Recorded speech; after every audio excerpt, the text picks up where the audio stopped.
My boys, pretty soon it will have been a decade since the original Switch launched. And as time continues to progress, the concept of how there used to be two different kinds of gaming systems will be something forgotten to time. The children of tomorrow will not know of a handheld system and its games being very different experiences from home consoles and their games. Because nowadays, you can take your home system on the go, or you can put your portable on the TV.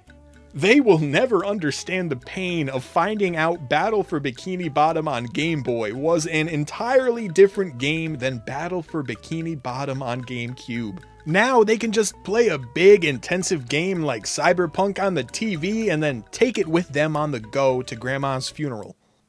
I wasn't the only one who brought my DS with me to a funeral, right? Like, that wasn't just me.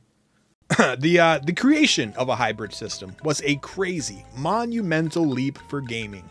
We finally got to this point where we could stuff the power of a modern home console into a portable system that could be brought anywhere. That sounds like a blessing, and you know, for those first few years of watching hybrid systems become mainstream, it did feel like a blessing. But now, to me at least, it's starting to feel more like a curse. I grew up as a kid who did most of his gaming on a handheld device. I like being able to play a game here, or here, or here.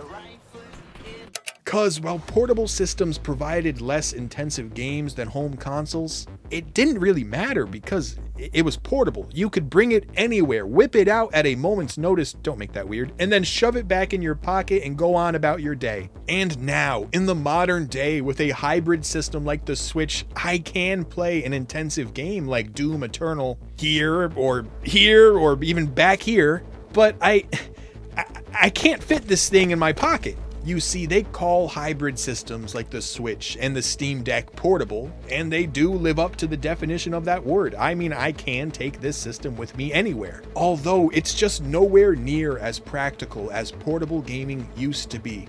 Don't get me wrong, I am forever grateful that the Earth is 4 billion years old, and I happen to exist at the same time as Hatsune Miku Project Mega Diva 39S for Nintendo Switch. But I miss the days when I could play a game on the train discreetly and put it in my pocket when I got off.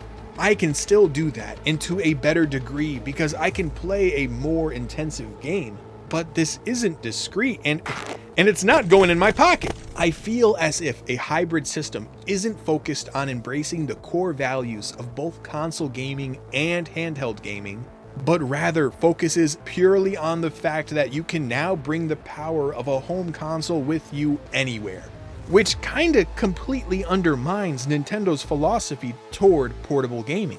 I mean, we all know the story of how Nintendo went on to create their first handheld game apparatus, the Game & Watch. And if you don't, well, it went a little something like this. One day, a dude who worked for Nintendo was on a train, and he saw a businessman fiddling with a calculator to pass the time. The dude who worked at Nintendo was inspired and then sought to create a portable, discreet handheld device for people to entertain themselves with during commutes. And boom, the Game & Watch was born. And this device, it did exactly what it set out to do. It was discreet, and it provided people the ability to entertain themselves when they had some time to kill. What is really cool about that story is that core design philosophy that Nintendo envisioned in 1980 was built upon and improved for 31 years, all the way to 2011.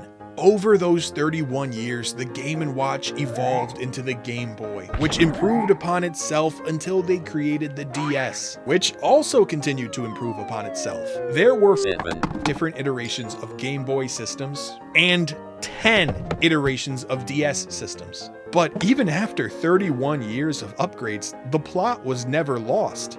All of those systems were designed to be discreet and have games that people could kill some time with. Every iteration of Game Boy could be cradled in both of your hands and then shoved back into your pocket at a moment's notice. Then, as technology improved, Nintendo was able to evolve the Game Boy even further and create the DS, which could handle more intensive games in the third dimension, which was something you used to only be able to do on a home console. But they still made sure that the DS was designed to be low-key and efficiently portable. So I find it fascinating that the core principles of the Game & Watch that persisted over the course of 3 decades was then seemingly ditched overnight. The Nintendo Switch was the world's first ever hybrid system, but it just doesn't really feel like Nintendo has carried over the core design philosophy of their past handheld systems. Like I said earlier, the Switch is not discreet, it's not low-key, and it's not efficiently portable.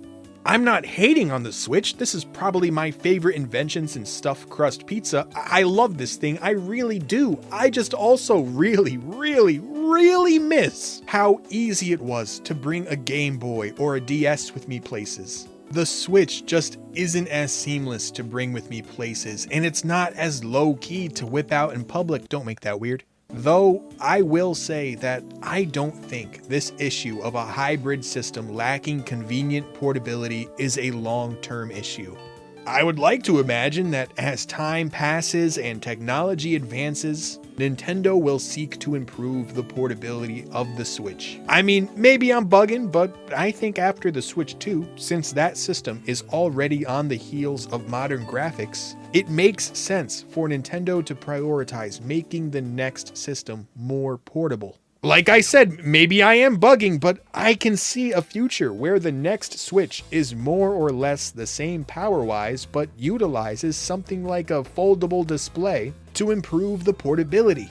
Imagine if you could fold your Switch and put it into your pocket when you're not playing. I need that. I don't want to carry around a big flat screen with 2 controllers on it that I need a bag or a carrying case to bring with me.